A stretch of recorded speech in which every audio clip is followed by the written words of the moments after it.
Coming up on 2020 on ID, a vibrant co-ed disappears in the night. Just never can imagine something like this happening to such a beautiful person. There were no eyewitnesses. There was no confession. But there were cameras. You can see him looking into the store and watching what she's doing.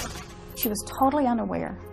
The last moments of a young woman's life caught on tape. You get excited because you had a video which showed somebody pulling the body out of the car. Oh God, please don't let this be her. But does the video tell the whole story?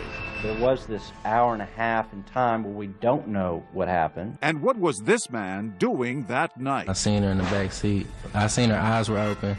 Police search for answers while a family comes to grips with the truth. Evil crossed Melanie's path that night. Murder caught on tape.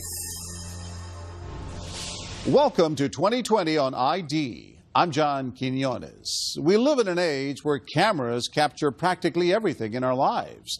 They protect our homes and our shops, our cars and our streets, but they can't always protect us. For the family of 19-year-old Melanie Goodwin, cameras would prove a blessing and a curse. As Jim Avila first reported in 2009, they had played a vital role in Melanie's brief life. Now, they would provide vivid clues to her death. Knock, knock. Who's there? Interrupting cow. Interrupting no. Melanie Goodwin lived nearly all of her 19 years in front of the camera, a born actress in a Shakespearean tragedy. Her mother, Peggy. When she was a little girl, like 2, she'd be making faces in front of the mirror and just entertain herself for hours. So we started her in voice lessons and theater classes when she was about 3rd grade. Growing up in Arlington, Texas, her best friend, Demaya Pridgeon, was always there to help her practice. We lived across the street from each other for many, many, many, many years. And as kids, we loved to play. We had great imaginations. We would make stuff. We would go, in the backyard and play hide and go seek. I mean, just all kinds of things. Some of my best memories as a childhood, all of my best memories as a childhood were with Mel and her family. She's up for it. All right, I have to. Ooh, Was she always an actress? Yes, always loved to sing and dance and to laugh.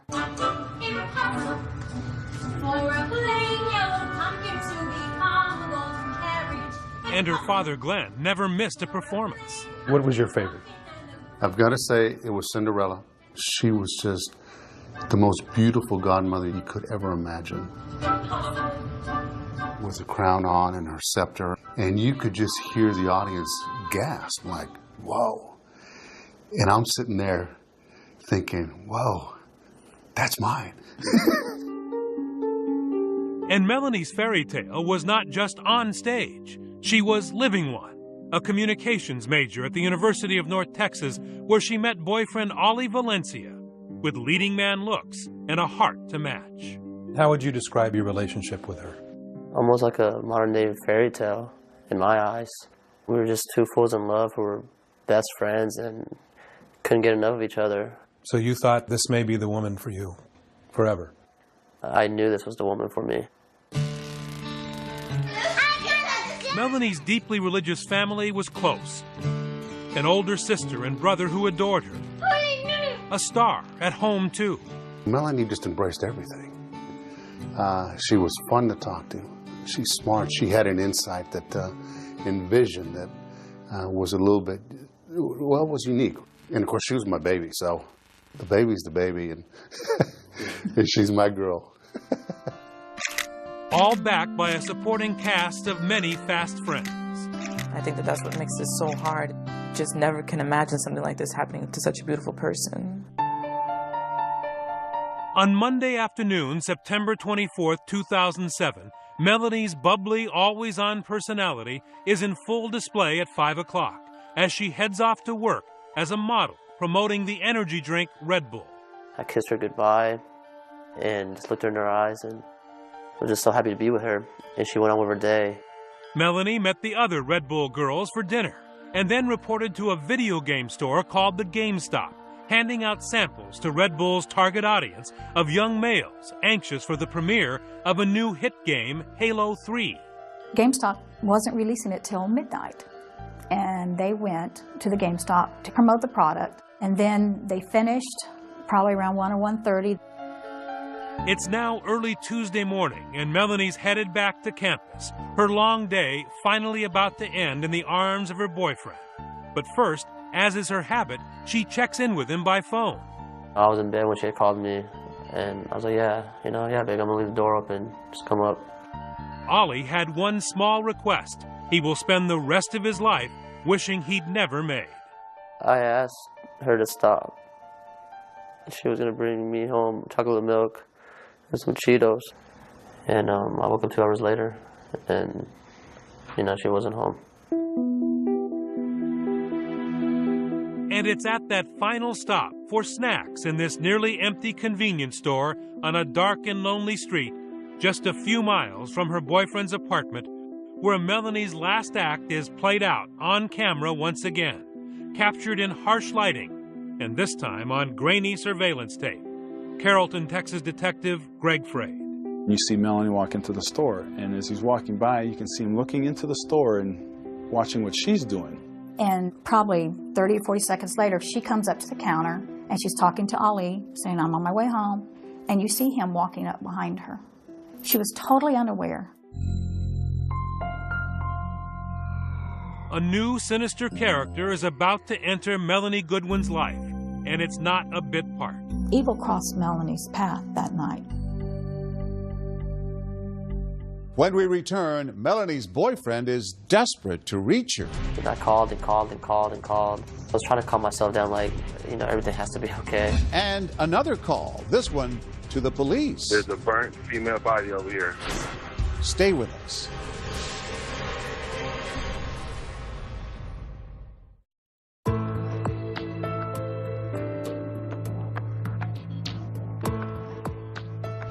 It was after 1 in the morning when vibrant college student Melanie Goodwin stopped at a convenience store. She planned to pick up some snacks for her boyfriend and then meet him back at his place. But she never arrived. Hours later, Texas authorities are on the verge of making a gruesome discovery. Once again, here's Jim Avila.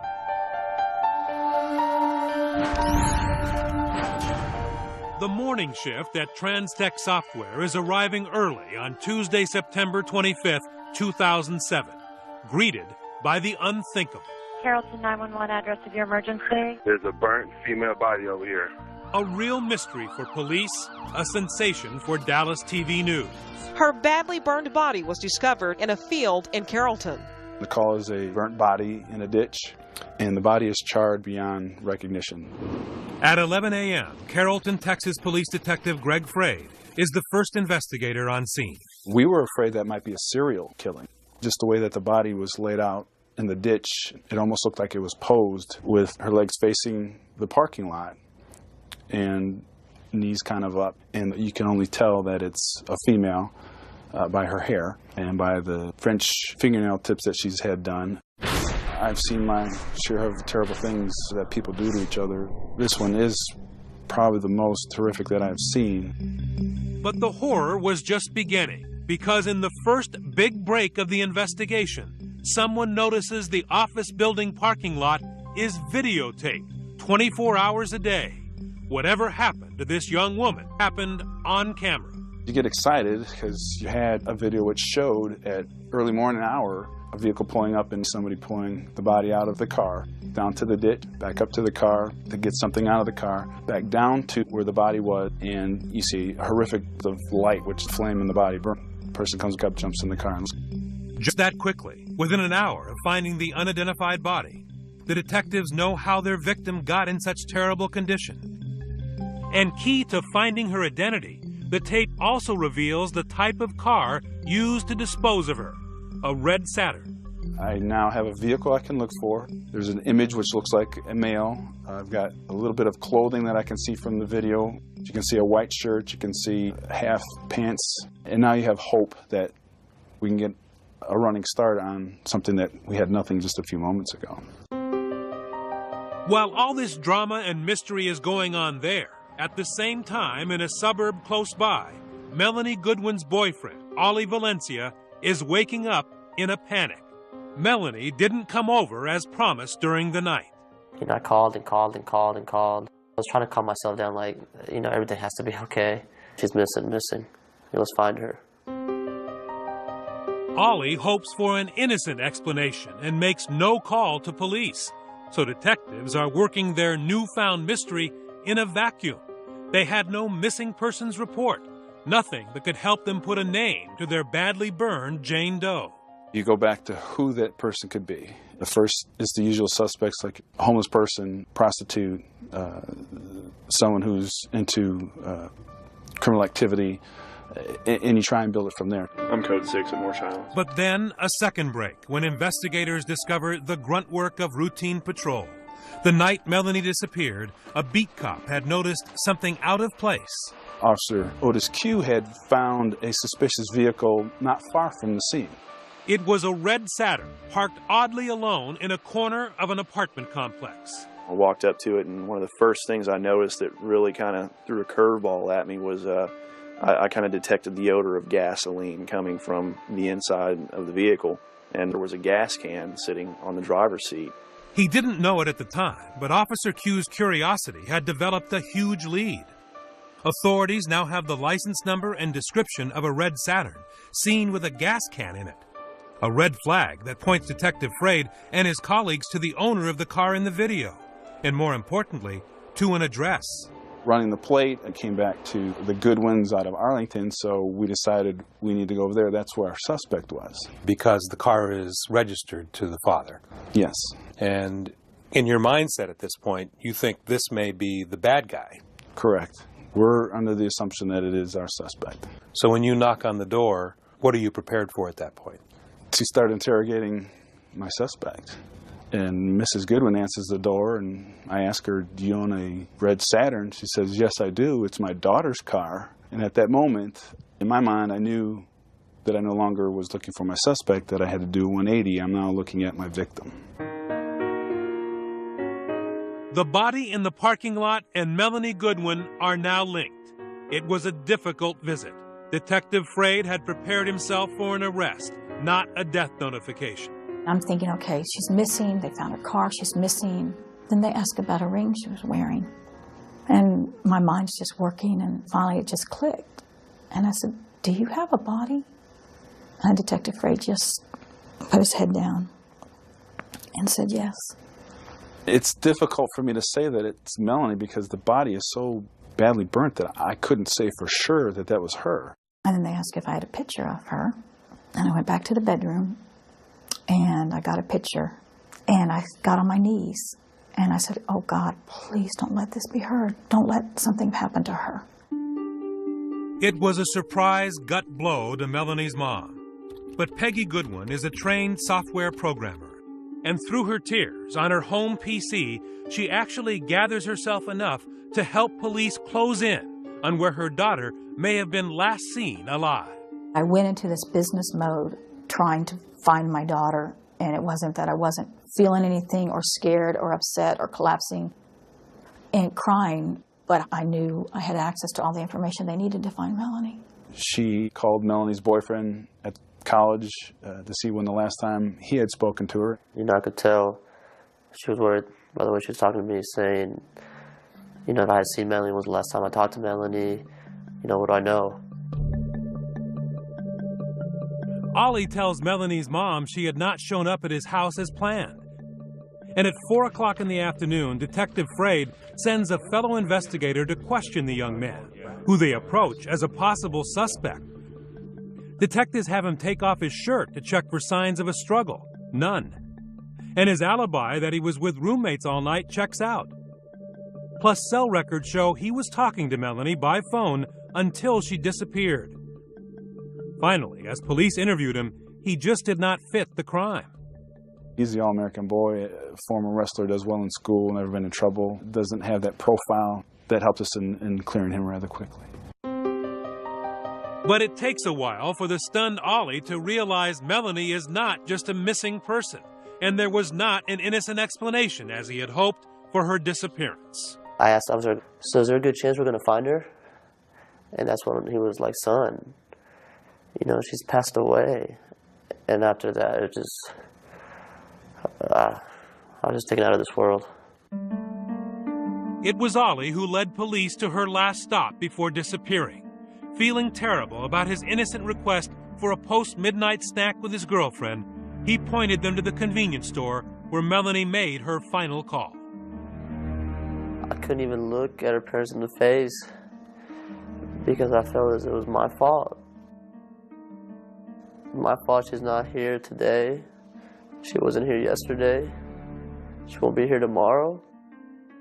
No one can predict where good and evil will cross paths, where a simple stop at a convenience store for chocolate milk and Cheetos will turn dangerous, even tragic. A place where innocence is lost, where Melanie Goodwin, in a surprise rendezvous, runs straight into a stone-cold killer. You can see him looking into the store and watching what she's doing. It turns out the state-of-the-art Quick Trip convenience store has 4 cameras watching customers, the registers, even a glimpse of the sidewalk out front. And it's those cameras whirling away in the middle of the night that give Detective Fraid the first clue to the identity of Melanie's killer. The first thing that stands out in our mind is a male that is just kind of walking up and down the outside of the store. Nearly every step of this crime is on videotape. Another break. It's not only video, but it's video with audio. For an hour and a half early that September morning, way before Melanie stops by for a snack to take home to her boyfriend, this man hovers around the counter, even convincing the clerk to let him use the phone, trying to get his estranged girlfriend, other friends, anyone to give him a ride and a place to stay. Dallas County Prosecutor Andrea Hanley has watched this tape over and over again. He'll hang up the phone, he'll walk around, he'll pace back and forth, just flat out loitering. He's got no money to buy anything. He has no money to buy anything. I think, as a matter of fact, the clerk gave him a soda and a pastry. You know, because the guy had no money. He had nothing going on. He'd asked the clerk, hey, can I sleep here? And he said, you can't sleep at this store. And by the way, buddy, you might not want to hang around here anymore. He's outside the store when Melanie, dressed in a skirt and top, comes in. She heads right over to the snack aisle for the Cheetos her boyfriend Ollie had wanted, and then the dairy case for the chocolate milk. The clerk is busy, but remembers Melanie had gone back to the restroom, and that's when she meets the loiterer, about her age, but desperate, out of options, and turning to a fellow 19-year-old for help. And he remembers as best he can that the defendant was, in fact, asking her for a ride. And you can very faintly hear it on the videotape. You can hear him say certain things like, my truck broke down, or I would walk but these shoes aren't good, and it's just a quarter of a mile, it's just up to McKinney Avenue. And you hear her saying, she wasn't a naive girl, you know, and she knew that that's not the thing to do. Melanie then walks away, and the vagrant walks out of the store. She then heads for the checkout and gets on her cell phone for the final time to tell Ollie she is on the way home. What were you talking about? She was just telling me how hot she was looking because she had just tanned. And you told her you'd leave the door open for her? Oh, yes, sir. That came later. Yes, sir. Back at the store, Melanie finishes paying at the counter, walks out the door, and heads to her car, Cheetos and chocolate milk in hand. And that's when you see the defendant loop around. And is there any videotape outside the store? Do you see them? No. That's the mystery. There are certain angles where you can see what looks to be the headlights of her car backing out to leave the store, but we don't know exactly what happened out there. Police quickly discover from phone records at the Quick Trip who the loiterer had been calling on the phone. And within 24 hours of finding the body, they finally had a name to go with the face on the tape. Police issue an arrest warrant for this man, Ernesto Reyes, in the murder of UNT student Melanie Goodwin. A search warrant is issued and police began looking for their suspect, Ernesto Reyes, already knowing he has no place to hide. He's been kicked out of his house. His longtime girlfriend, who stood by him through all his failures and excuse-making, has finally said, look, I'm fed up with it. You know, I'm through with you also. With police closing in, Ernesto Reyes flees to Mexico, where he's picked up by U.S. Marshals 2 weeks later. Everybody was euphoric and called us all excited. You hear, they got him, they got him. And we were relieved they got him, but our euphoria was very short-lived. We still don't have our baby girl. When we return, Ernesto Reyes tells his side of the story. I asked for a ride, and she said to me, where are you going? And I told her, to my friend's house. And could there be another man involved? I remember she had a skirt on. Who really murdered Melanie Goodwin? Stay with us.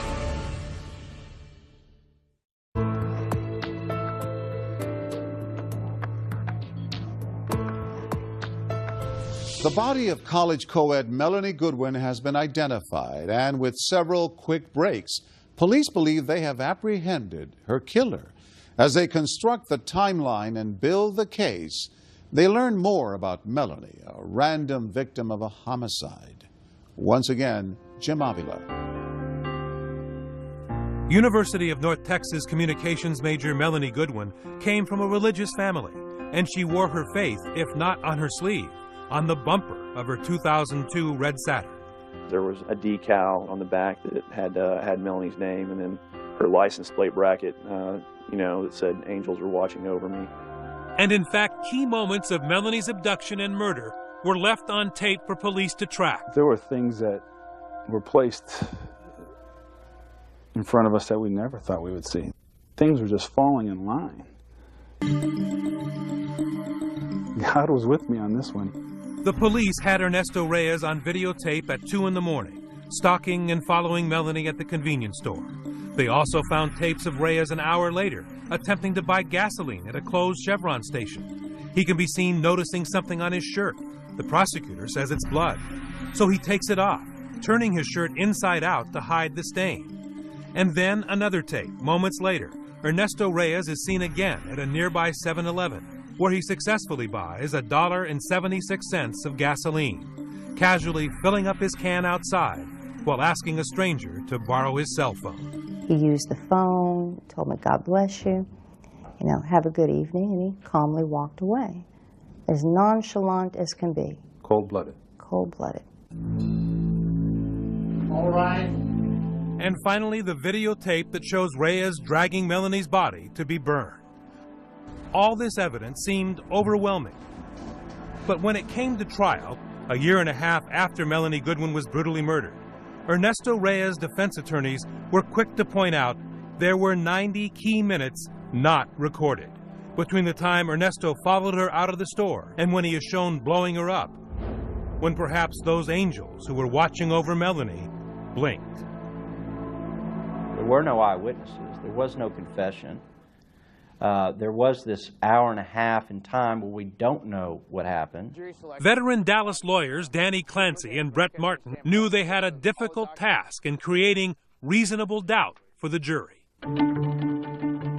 These horrific photographs that we've seen, the video that we've seen, yes, it's evidence, but ultimately you have to make a decision whether or not the state's proven beyond a reasonable doubt that this man and no other is responsible for her death. And those 90 minutes that were not on tape gave Ernesto Reyes just enough room to tell his version of what happened to Melanie to a Spanish-language television network. No, I'm not a killer. I've never been a killer. I've never wanted to be a killer. I was just there at the wrong place, hanging with the wrong people. This is the man Ernesto Reyes accuses of being the wrong people. Mr. Young, you're currently under indictment for the felony offense of tampering with physical evidence. His name is Donovan Young. He admits that Ernesto showed up at his apartment about 3 a.m. the night Melanie Goodwin was murdered, took him down to the parking lot, and showed him her body in the back seat of her red Saturn. It's a two-door car, so they got like the little triangle window. I looked through there, and that's when I seen her in the back seat. Do you remember anything about her undergarments, her underwear? I remember she had a skirt on. I'm not sure what top or anything like that. I think her underwear were slightly pulled down. And were you able to see anything about her face? I seen her eyes were open. When I looked in the back seat, he said he killed someone that looked like a dead person. Donovan Young, a convicted drug user with a shady reputation and Ernesto's friend, was a man in serious need of a moral compass, because not only did Young not call police that night, he helped Reyes get rid of Melanie's body. He said he needed some gas. He said he needed a few dollars. I said, I don't have any, but I do have a few dollars. And with that, Young says he gave Reyes money and a gas can, and then walked back into his apartment and went to sleep. Why in the world did you not walk inside, pick up the phone, and call the police? I still think about that to this day. I actually wish I could go back in time and do that, because that's something I do regret. Donovan Young's cold-hearted response left a huge opening for Reyes and his attorneys. And Reyes saw this unsympathetic character as his way out. He told his story to a Spanish-language television network. I'm innocent. Soy inocente. I am innocent. I am innocent. And the person who did it is outside laughing about me. Fearing a blistering cross-examination, Ernesto's attorneys did not allow him to testify in front of the jury. Instead, they played the TV interview in court to let Ernesto tell his tale without a prosecutor to challenge him directly. I asked for a ride, and she said to me, "Where are you going?" And I told her, "To my friend's house," and she said, "Yes." Reyes does not deny that's him on videotape stalking Melanie at the convenience store. But then he tells the interviewer Melanie is to blame, saying she was asking for trouble. She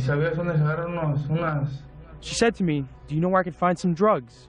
I asked what kind, and she said, "Whatever I can get." In the interview played out in court, Reyes then claims he had her drive to Donovan Young's apartment, where he got in the back seat while Melanie and Donovan sat in the front seat sharing marijuana and pills. Then I don't know what happened, the fight. I didn't know if he was hitting her or messing with her. Then I started getting scared. You could see that she was not okay, and then I asked what happened. And then when I said I'm going to leave, this guy pulled a gun on me, a black pistol. I'm not guilty. This guy's the one who killed her. It was very difficult for me to sit there and to listen to that. I always had the confidence that as the trial unfolded, that they would see the kind of Melanie that everybody that met Melanie saw. For them to imply that she would just go in and pick up somebody, it's so absurd, and it hurts so bad that they would even have the nerve to imply that about my daughter. The anger I had was like a mother bear with her claws out, and it took a lot to calm me down. After that day, I was shivering. I was so angry because Melanie just would never do that. None of my kids would. The pain and anger the Goodwins felt would not end soon. In that TV interview, Ernesto Reyes admits disposing of Melanie's body. After all, he was seen on videotape carrying her corpse and then setting it on fire. But the jury hears him claim that Donovan Young forced him to do the dirty work. I said, God help me. What am I going to do? Maybe he's going to kill me. So I bought the gasoline. And we went to the white warehouse. And then he said to me, put the gasoline on her. I said to him, no. And he told me, laughing, you do it. So I did it. And buried in that TV interview is perhaps the only eyewitness, minute-by-minute account of how Melanie was killed.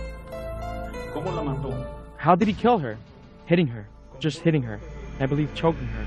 Because when I was high on drugs, he was holding her, grabbing her.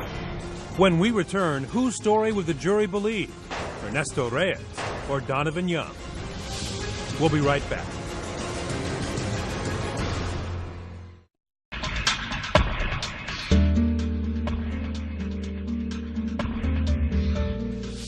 Beautiful and charismatic college student Melanie Goodwin has been killed, and one man, Ernesto Reyes, is on trial for her murder. But does the prosecution have enough to convict Reyes? They're about to reveal one more piece of evidence. Once again, Jim Avila.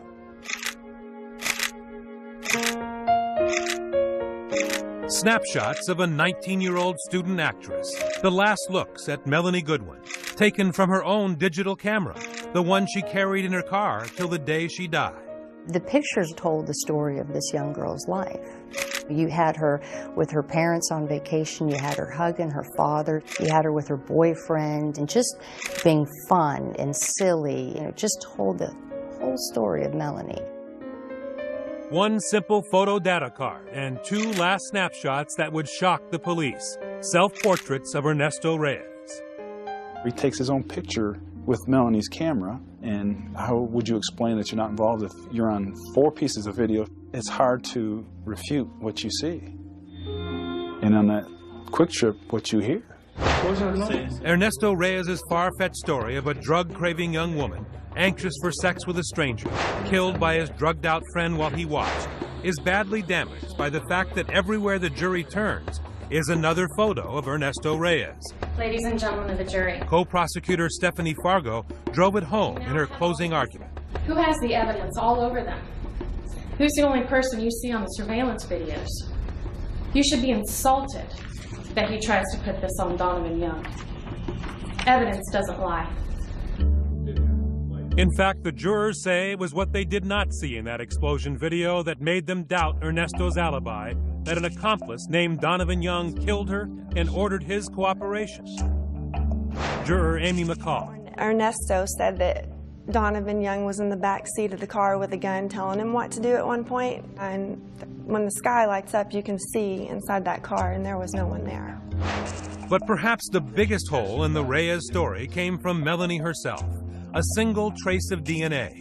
Most of the crime scene evidence was destroyed, but one critical piece of genetic material tying Ernesto Reyes to the attack on Melanie did not burn. The medical examiner found it deep inside her body.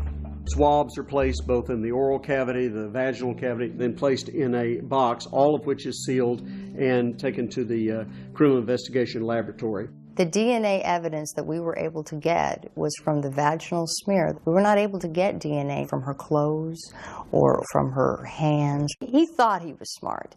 He thought he was doing everything that he could do to get away with this crime. He thought by burning her body that he was burning up all the forensic evidence, any kind of DNA or blood evidence or his fingerprints. You know, he thought he was very successful at that. Well, he wasn't. The fire had done a pretty good job, but it did not get that DNA. So it showed that he had at least had sex with her. I had to prove that it was not consensual sex. Despite Melanie's all-American girl reputation, the defense team makes one last-ditch effort to blame the victim. They would try to convince the jury that she wanted to have sex with Reyes.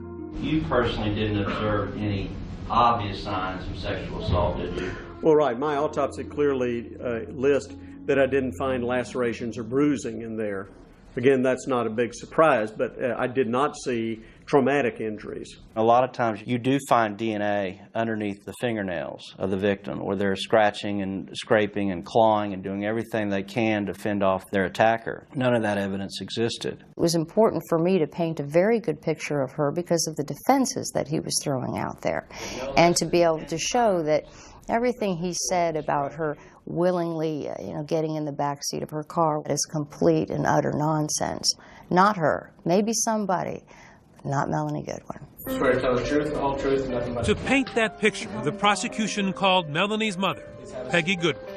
If you were to hear, Mrs. Goodwin, that your daughter picked a stranger up at a convenience store at 1:30 at night and asked him to smoke some marijuana with her, and then hopped in the back seat of her car with this stranger to have sex, would that in any way conform to the character or the identity of the girl that was your daughter?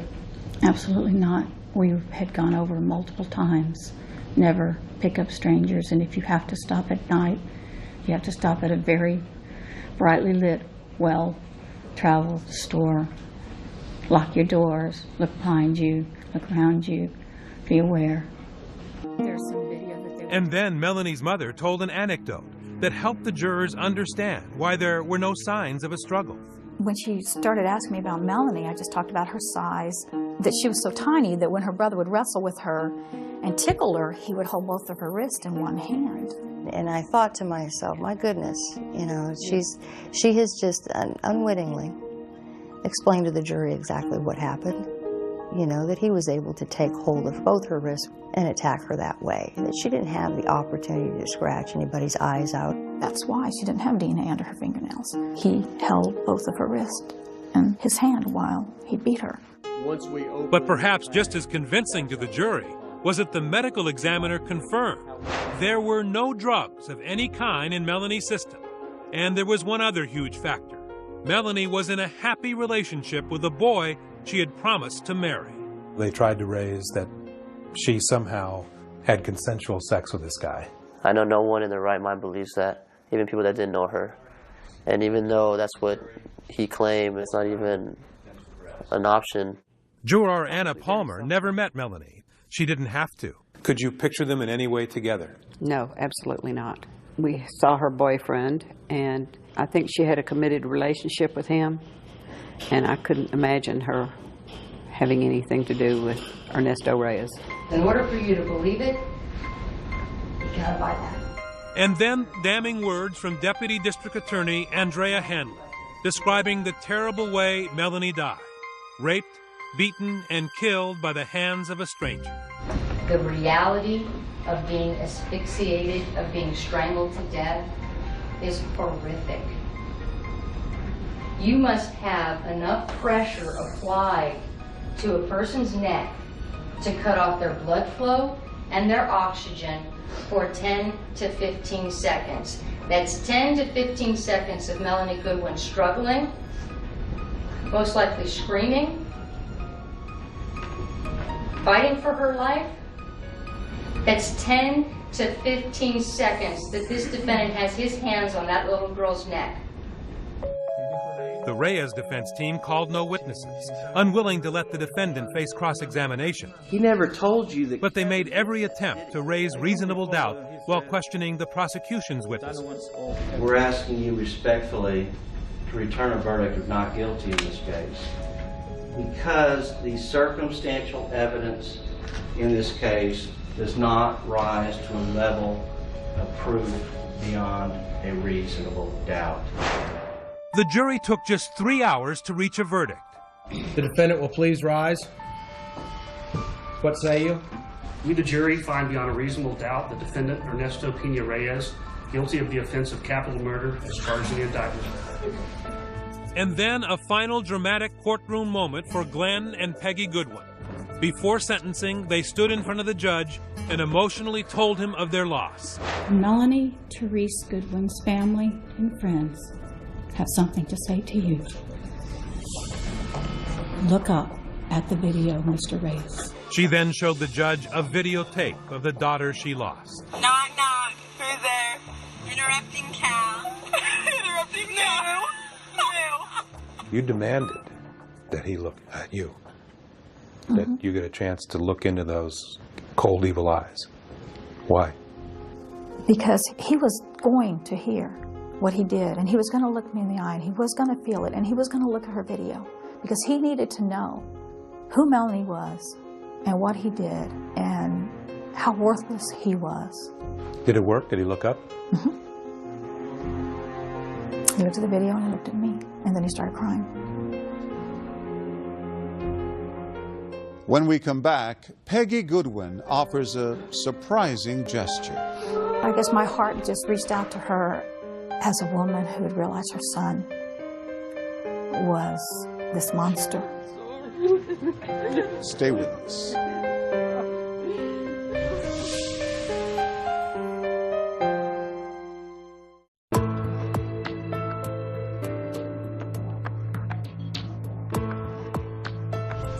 Ernesto Reyes has been found guilty for the murder of college student Melanie Goodwin. Now it's time to start the healing process. With the conclusion of our story, Jim Avila. Merciful Father, Melanie's friends said goodbye to her on campus, celebrating with songs and pictures. A tribute not only to her life, but to her parents, who had lost so much.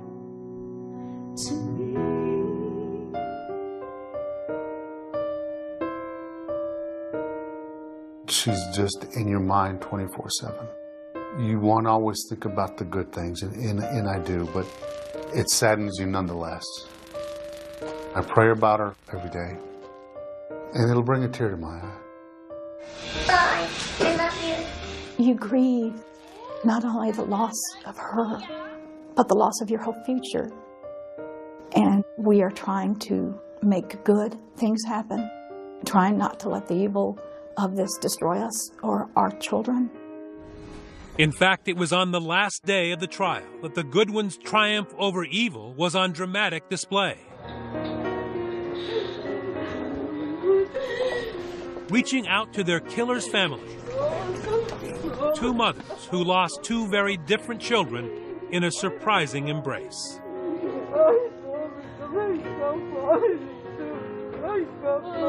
You found in your heart some way to connect with his mother.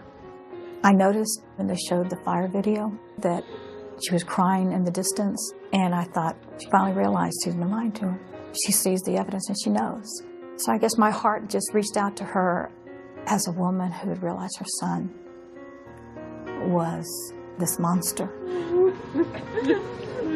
I'm sorry. And so we just walked over to him and we just hugged each other, and she kept saying she was sorry. And then Glenn spoke to her in Spanish. And I was just thanking her for feeling sorry for us. And then I told her that, I was sorry for her situation as well. Even hardened police veterans like Detective Greg Frade were moved by the grace of this rare scene. It was a very touching moment and another sign of how good the Goodwins are. They were named well. Goodwin is a good name for that family. They are very good people. Ernesto Reyes was sentenced to life in prison, but has never taken responsibility for Melanie's murder. Donovan Young was sentenced to 8 years for tampering with evidence. And young Ollie Valencia remains a friend of the family. It still hurts, and no matter what people tell me, I guess only time could heal, if ever. She was so precious, and it's not a job to take her, it's an honor. The fact that I was her boyfriend, protector, and then just to have her taken away, you feel guilty because you weren't there. I wasn't able to do my job. We will never meet again. And Melanie Goodwin's family started a scholarship fund for young actors in their daughter's name, hoping to keep her memory alive. In 19 years, she became an incredible young lady who touched a lot of people and made a very positive impact for a lot of people. We'll never know how big that impact would have grown and what a difference she would have made if given the opportunity.